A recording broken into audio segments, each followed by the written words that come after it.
Jerusalem ပျော်ဖက်ပြုချက်တမိုင်းယုံကြည်ခြင်းတို့ဤမျိုးတော်ရာစုနှစ်ပေါင်းများစွာဆုထောင်းတန်တို့ဤတိတ်ဆိတ်သောတည်တည်အခက်တည်ရှိခဲ့သောတန်လွင်တောင်တည်ရခုအခါပြောင်းလဲမှုလက္ခဏာများပြသနိပြီဖြစ်သည်အကွဲချောင်းအသက်များပေါ်လာပြီးနေ့တိုင်းပို၍နှဆိုင်လာသည်၎င်းသည်နှစ်ထောင်ပေါင်းများစွာစောင့်မျှော်နေသောပျော်ဖက်ပြုချက်တစ်ခု၏ပထမဆုံးသောလောကမှုများဖြစ်နိုင်ပါသလားအားလုံးကိုခရစ်တော်၌မင်္ဂလာပါကျွန်တော်ဆရာဝမ်းကျော်စာပဲဖြစ်ပါတယ်။တမန်ကျမ်းစာရှင်းချောင်း page ကနေအားလုံးကိုကြိုဆိုရရှိပါတယ်။နေ့စဉ်နေ့တိုင်းဓမ္မနဲ့သက်ဆိုင်တဲ့ဓမ္မပညာရပ်များဓမ္မပဟုဒ္ဒတများတမန်ကျမ်းစာနဲ့ဆိုင်တဲ့နောက်က background များကိုအကောင်းမှုဆုံးစနစ်အားဖြင့်ခေတ်တဲ့နေ့စဉ်နေ့အားဖြင့်တင်ကြားပေးလေရှိပါတယ်ဗျာ။ဆိုတော့နေ့စဉ်နေ့တိုင်းတမန်ကျမ်းစာရှင်းချောင်း page ထဲမှာအသစ်များတင်ပေးတဲ့အတွက်မိတ်ဆွေများအားတိုင်းဝင်ရောက်ပြီးမှကြည့်ရှုနိုင်ဖို့အတွက်အားလုံးကိုကြိုဆိုလေရှိပါတယ်ဆိုတော့ Facebook TikTok Telegram YouTube ထဲမှာတမန်ကျမ်းစာရှုထောင်းလို့ရိုက်နေပြီးမှမိတ်ဆွေတို့ရှာဖွေမယ်ဆိုရင်ကျွန်တော်တို့ရဲ့ page ကိုတွေ့ရမှာပဲဖြစ်ပါတယ်အားလုံးကိုကြိုဆိုလေရှိပါတယ်ဗျာမီရှိယပြန်လာသောအခါတန်လွင်းတောင်သည်နှစ်ချမ်းကွဲလိမ့်မည်ဟုတမန်ကျမ်းစာကဖော်ပြသည်ဂျူးလူမျိုးများအထွတ်ဤတောင်သည်ပေးမှန်တော်တောင်ကိုမျက်နှာမူထားသောတင်းချိုင်းကိုပေါင်း3,500ကျော်ရှိပြီးရှင်ပြန်ထမြောက်ချီမျောလင်ချက်နေရာဖြစ်သည်ခရစ်ယာန်များအတွက်မူယေရှု၏ဆုတောင်းရာတွန်းတင်ရာနှင့်ကောင်းကင်တို့တက်ကြွရာဌာနဖြစ်သည့်အတွက်တန်ရှင်ပေါင်းနေရာဖြစ်သည်ပြောဖာစာခရီကထိုနေ့၌ကိုရောဤခြေတော်တို့သည်ဂျေရုဆလင်မြို့အရှေ့ဘက်၌ရှိသောတန်လွင်တောင်ပေါ်မှရပ်တည်တော်မူ၍တန်လွင်တောင်သည်အရှေ့နှင့်အနောက်နှစ်ချမ်းကွဲလိမ့်မည်ဟုကြေညာခဲ့သည်မကြာတည်းမှာတွေးရှိချက်နာကဤစကလုံးများကိုအသက်ဝင်လာစေသည်ဘူမိဗေဒပညာရှင်များကမြင်းကလင်းဟောင်းများ၏အကျွမ်းအကြံများမဟုတ်ဘဲလက်ဆက်သောကျဲ့ပြန်လာသောအကွေ့အကြောင်းအသစ်များကိုတွေးရှိရကြောင်းဖော်ပြခဲ့သည်အချို့က၎င်းကိုတဘာဝဘူမိဗေဒဆိုင်ရာရွှေ့လျာမှုအဖြစ်ရှုမြူတော်လဲအချို့ကပယောဖက်ဖျူချာရီထိတ်လန့်ဖြစ်ပက်တင်တန်အဖြစ်မြင်နေကြသည်ကဘာကြီးကိုယ်တိုင်ကဖျားသခင်၏နှုတ်ကပတ်သို့ပြီးဆုံးရန်ပြင်ဆင်နေပါသလားတန်လွင်တောင်ပေါ်ရှိအကွဲကြောင်းများသည့်အပေါ်ရများသာမဟုတ်ပါ၎င်းတို့သည်ကမ္ဘာဝိညာဉ်ရေးရာအတိတ်နှင့်အနာဂတ်နှင့်ဆက်ဆက်နေသည့်ပုံမနှဆိုင်သောရွေလျားမှုကိုပြသနေနေသည်ဘူမိဗေဒပညာရှင်များကထိုတောင်သည်ငလင်အလှရှားမှုကြောင့်လူသိများသည့်ဂျော်ဒန်မြစ်နှင့်ချောင်းဝမ်းသို့ဖြတ်တန်းသွားသောပြက်လွတ်ကြောပေါ်တွင်တည်ရှိနေသည်ဟုမှတ်ချက်ပြုသည်သို့သောဤပြောင်းလဲမှုများ၏ဖြစ်ပွားခြင်းနှင့်တီနေရာကပို၍လေးနက်သောမေခွန်းတစ်ခုကိုဖြစ်ပေါ်စေသည်၎င်းသည်ပုံမကြီးမားသောပယောဖက်ပြုချက်ဆိုင်ရာဖြစ်ရတစ်ခု၏ပထမဆုံးလှုပ်ခါမှုဖြစ်နိုင်ပါသလားဣသရေလဘူမိဗေဒပညာရှင်များကအကွဲကြောင်းများသည့်တဲငယ်ပုံကားတော်လဲ၎င်းတို့သည်ပုံမကျဲပြန်လာကြောင်းတတိပေးသည်အချို့ကမူဤဖြစ်ရများ၏ဖြစ်ပွားခြင်းသည်ကျမ်းစာပယောဖက်ပြုခြင်းနှင့်ကိုက်ညီနေပုံရာကြောင်းပင်ဝန်ခံသည်ဂျူးနှင့်ခရစ်ယာန်များအတွက်တန်လွင်တောင်သည်တန်ရှင်းသောနေရာတစ်ခုဖြစ်သည်ဘာသာနှစ်ခုစလုံးသည်မေရှိယပြန်လာမည့်အချိန်ကိုစောင့်မျှော်နေကြသည်တနေ့တွင်ဤတောင်သည်နှစ်ချမ်းကွဲလိမ့်မည်ဟုသောယုံကြည်ခြင်းကိုလည်းလက်ခံထားကြသည်တန်လွင်တောင်ဤတစ်ဖက်တစ်ချက်မှာပယောဖက်ပြူချက်ဆိုင်ရာနှုတ်ထက်အမတ်အတားတစ်ခုဖြစ်သည့်ရွှေတကားသို့မဟုတ်အရှေ့တကားသည်တည်ရှိသည်အော်တိုမန်ဘယင်ဆူလေမန်လက်ထက်မှစ၍ရာစု9ခုနှင့်နီးပါးပိတ်ထားခဲ့သည့်၎င်းသည်ဗိမာန်တော်တောင်သို့တိုက်ရိုက်ဦးတည်သည့်တစ်ခုတည်းသောလမ်းကြောင်းဖြစ်သည်ပယောဖက်ရေချဲကြေလာကမင်းသားမလာမချင်း၎င်းကိုပိတ်ထားလိမ့်မည်ဟုကြေညာခဲ့သည်ဂျူးနှင့်ခရစ်ယာန်ရိုးရိုးအားဆင့်နှစ်ခုစလုံးသည်မေရှိယသည်ဤတကောင်းမှဝင်ရောက်၍နင်းချမ်းရေးနှင့်ပြန်လည်တည်ဆောင်ခြင်းကိုယူဆောင်လာလိမ့်မည်ဟုသဘောတူညီကြသည်ဇာခရိယာ၏ပယောဖက်ပြုချက်သည်ဖြစ်ရနှစ်ခုကိုဆက်ပေးထားသည်တန်လွင်တောင်နှချမ်းကွဲခြင်းနှင့်ဂျေရုဆလင်ဘတ်သို့ကြီးမားသောခြောင်ဝမ်းတစ်ခုပွင့်လာခြင်းတို့ဖြစ်သည်ထိုတောင်ပေါ်ရှိအကွဲကြောင်းများနှင့်တကားပိတ်ထားခြင်းသည်ပယောဖက်ပြုချက်ကေးဆောင်လာသည်ကိုကျွန်ုပ်တို့မြင်တွေ့နေခြင်းလားဟုသောမေးခွန်းကိုဖြစ်ပေါ်စေသည်အစွမ်းထက်သောသင်္ကေတများအဖြစ်အတုအတီးရှိနေသည်ရှေးဟောင်းပရောဖက်ပြုချက်များပြည့်စုံခြင်းကိုမြင်တွေ့ရမည့်အချိန်နှင့်ကျွန်ုပ်တို့မြည်မြတ်နီးစပ်နီးပြီလဲဟုသောမေးခွန်းမှာကြံရှိနေစေပင်ကဘာကြီးကိုယ်တိုင်ကပင်အရေးကြီးသောအရာတစ်ခုအတွက်ပြင်ဆင်ရန်ရွေ့လျာနေပါသလား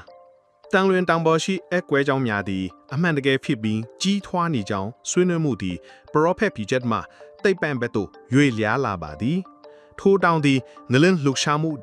ကြောင့်လူသိများသည်ဂျော်ဒန်မြစ်နက်ချွင်ဝိုင်းအတွင်းရှိအဓိကပြည့်၍ကြောပေါ်တွင်တည်ရှိပါသည် တိုးတော်လက်ရှိအကွဲကြောင့်များသည့်အသစ်ထီတီအလီမြင်ကဲပြက်လာက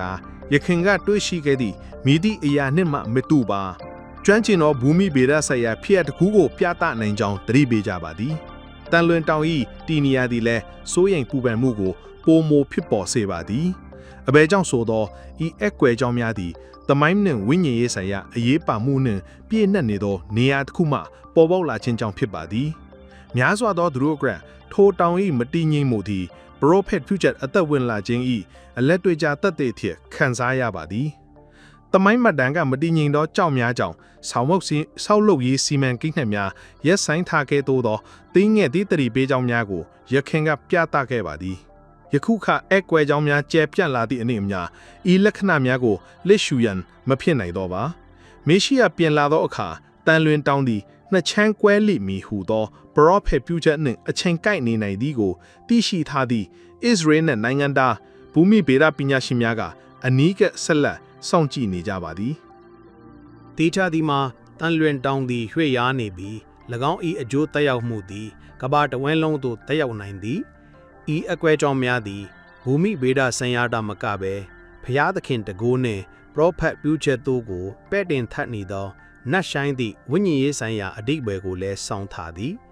ကျမ်းစာတွင်ငလင်များသည်အရေးကြီးသောအခိုက်အတန့်များကိုမကြာခဏဆိုသလိုဖော်ပြလေ့ရှိသည်ဖျားသခင်ကပြည့်ညတ်တော်10ပါးကိုပေးအပ်စဉ်တီနာတောင်တုံလုခြင်းမှထွက်မြောက်ရာ19-18ထားယေရှုအသေးခံစဉ်ဘေးမန်တော်ကလာကနှစ်ချမ်းကွဲခြင်းအထိပါဝင်သည်ဤအကွဲကြောင့်များသည်ဖျားသခင်နမိတ်လက္ခဏာတစ်ခုဖြစ်နိုင်ပါသလားတွမ်းကျင်သူအချို့ကဤရွှေ့ရမှုများသည်ဖျားသခင်ဤရှိနေခြင်းဤရုပ်ပိုင်းဆိုင်ရာတရုပ်ဖော်မှုတစ်ခုဖြစ်နိုင်သည်ဟုအကြံပြုခဲ့သည်မေရှိယပြန်လာသောအခါတောင်သည်နှစ်ချမ်းကွဲလိမ့်မည်ဟုသောဇာခရီဤပရောဖက်ပြုချက်သည်ပုံမသက်ဆိုင်လာပုံရသည်လောကပညာရှင်များလည်းသတိထားမိနေကြသည်ဒေါက်တာဂက်ဘရီယယ်ဘာကွေးကရှေးဟောင်းကျမ်းများနှင့်ထပ်တူကြနေသည့်အချိန်ကိုက်ပုံကိုမှတ်ချက်ပြုခဲ့ပြီး၎င်းကိုပရောဖက်နှင့်ဓာတ်ရိုက်ဆက်ခြင်းမရှိတော့လဲအံဝေခွင့်ကြဖြစ်နေသည်ဟုဆိုသည်မိတို့ပင်ဆိုစေဖြစ်ပွားမိအချိန်သည်မရေရာသေးပြီအကွဲကြောင့်များနှက်ဆိုင်လာသည်နှင့်အမျှမေခွန်းသည်ဘာဖြစ်နေသလဲဆိုသည်မှဘယ်အချိန်မှဖြစ်မလဲဆိုသည်တို့ပြောင်းလဲသွားသည်ယေရှုသည်ကိုယ်တော်ပြန်ကြွလာမိနေ့ရက်နှင့်နာရီကိုဘသူမျှမသိကြောင်းကျွန်ုပ်တို့အားသတိပေးခဲ့သည်မဿဲ24:36ဤမရေရာမှုကနှိမ့်ချမှုကိုလူအပ်သည်ကြီးထွားလာသည့်လက္ခဏာများရှိတော်လဲအတိအကျအချိန်သည်ဖုံးခွဲထားစေသည်သို့သောအကွဲကြောင်းများပြည့်ရွက်ကြောလှုပ်ရှားမှုနှင့် Prophet Project အပေါ်အာယုံပြန်ဆိုင်လာခြင်းသည်ကမ္ဘာလုံးဆိုင်ရာမျှော်လင့်မှုကိုဖန်တီးပေးသည်ရှေးဟောင်း Prophet Project ပြည့်စုံခြင်းကိုကျွန်ုပ်တို့မြင်နေခြင်းလားသို့မဟုတ်ပိုမိုရှေလျားသောဇလံတစ်ခု၏အစလားမိတို့ပင်ဖြစ်သည့်တန်လွင်တောင်သည်အရေးကြီးသောအရာတစ်ခုဖြစ်ပေါ်နေကြောင်းကိုပြတ်တက်စွာသတိပေးနေပါသည်ကမ္ဘာမြေ၏ပြောင်းလဲမှုများသည်ပုံမကြီးမားသောဝိညာဉ်ရေးရာအပြောင်းလဲများကိုရောင်မြင်ဟပ်နေပြီးကမ္ဘာကြီးသည်ကြီးမားသောဖြစ်ရတစ်ခုအတွက်ပြင်ဆင်နေတကဲ့သို့ဖြစ်နေသည်ဤပရောဖက်ပြုချက်များသည်ကျွန်ုပ်တို့၏ဘဝတတန်းအတွင်းအမှန်တကယ်ဖြစ်ပေါ်လာပါကများသောဖြစ်မည်နီတန်လွင်တောင်နှချမ်းကွဲခြင်းအရှိတကိုင်းပွင့်ခြင်းနှင့်မေရှိယပြန်လာသောအခါကမ္ဘာကြီးသည်ဘယ်သို့တုံ့ပြန်မည်နီယုံကြည်သူများအထွတ်၎င်း၏အတိတ်ပင်မှာနှက်ဆိုင်သည်ဤအရာသည်ငြိမ်းချမ်းရေးတရားမျှတမှုနှင့်ပြန်လည်တည်ထောင်ခြင်းခေတ်၏အစခေတ်လိုက်ပြီးရှေလျောင်းစွာဆောင်မျှော်ထရသောအခိုက်အတန့်ဖြစ်သည်သို့သောယခုအချိန်တွင်မူတမိုင်းကိုထာဝရပြောင်းလဲနိုင်သည်အသွင်ပြောင်းလဲမှု၏အစောပိုင်းအစ်စ်များကိုကျွန်ုပ်တို့မြင်တွေ့နေရခြင်းဟုတ်မဟုတ်ကိုတွေးတောကအကွဲကြောင်းများနှက်ဆိုင်လာသည်ကိုစိတ်လှုပ်ရှားစွာစောင့်ကြည့်နေကြရသည်တန်လွင်တောင်သည်အကွဲနေသည်အချို့က၎င်းကိုတဘာဝငြင်လှုပ်ရှားမှုအဖြစ်ရှုမြင်ကြတော်နေများစွာသောသူတို့ကအကွဲကြောင်းများကိုပရိုဖက်ပြုချက်၏လက္ခဏာများအဖြစ်ရှုမြင်ကြသည်ဤတန်ရှင်းသောတောင်သည်ဂျူးလူမျိုးများအတွက်ရှင်ပြန်ထားမြောက်ရာနေရာမှသည်ယေရှု၏နောက်ဆုံးရှုတောင်းခြင်းနှင့်ကောင်းကင်သို့တက်ကြွခြင်းအထိဂျူးနှင့်ခရစ်ယာန်ရိုးရာအစဉ်အလာများတွင်နှက်မဲသောအရေးပါမှုကိုဆောင်ထားသည်ယခုအခါအကွဲအကြောင်းများပေါ်လာသည်နှင့်အမျှ ထိုတောင်သည်အခန်းတစ်ခုအတွက်ပြင်ဆင်နေပုံရသည်မေရှိယပြန်လာသောအခါတန်လွင်တောင်ညချမ်းကွဲလိမ့်မည်ဟုဇာခရီ14.4ကကြိုတင်ဟောကင်းထုတ်ခဲ့သည်လက်ဆက်ပြီးကျေပြန့်လာသောအကွဲကြောင့်များသည်ဤရှေးဟောင်းဟောကင်းကိုပယ်တင်ထနေသည်ဖြစ်ပွားမည်အချိန်သည်မထိရသေးတော်လေသိဖန်ပညာပရောဖက်ပြုချက်နှင့်တမိုင်းကပေါင်းဆက်နေမှုကထူးခြားသောအရာတစ်ခုဖြစ်ပေါ်နေနိုင်ကြောင်းကိုဖော်ပြနေသည်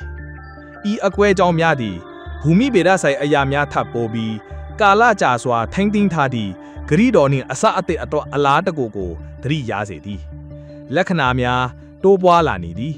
တင်းတန်းမှုများတိုးပွားလာနေသည်၎င်းသည်ပရောဖက်ပြချက်ဤပြည့်စုံခြင်းအစဖြစ်စေပို၍ရှည်လျားသောခရီးတစ်ခု၏ပထမဆုံးလှုပ်ရှားမှုများဖြစ်စေအားဖြင့်တန်လွင်တောင်သည်ကျွန်ုပ်တို့သည်အလွန်အရေးကြီးသောအခိုက်အတန့်တွင်နေထိုင်နေကြသည်ကိုပြည့်ချားစွာသတိရစေသည် ဒါနဲ့တမန်ကျမ်းစာရှုထောင့်စာမျက်နှာကိုအားပေးကြတဲ့အတွက်အထူးကျေးဇူးတင်ပါတယ်ဒီစာမျက်နှာဟာဒေါက်တာကျော်စာဖစ်ရဲ့စာပေများကို AI ဖြင့်သင်ဖတ်ကြားပေးထားပြီးဓမ္မပညာအထွေထွေများကိုနေ့စဉ်တင်ဆက်သွားမှာပါ Telegram TikTok YouTube မှာလည်းတမန်ကျမ်းစာရှုထောင့်ဟုရိုက်ပြီးရှာဖွေဝင်ရောက်နိုင်ပါတယ် Like Share ပြီးအမှုဆောင်ကြပါစို့ဖျားကောင်းကြီးပေးပါစေ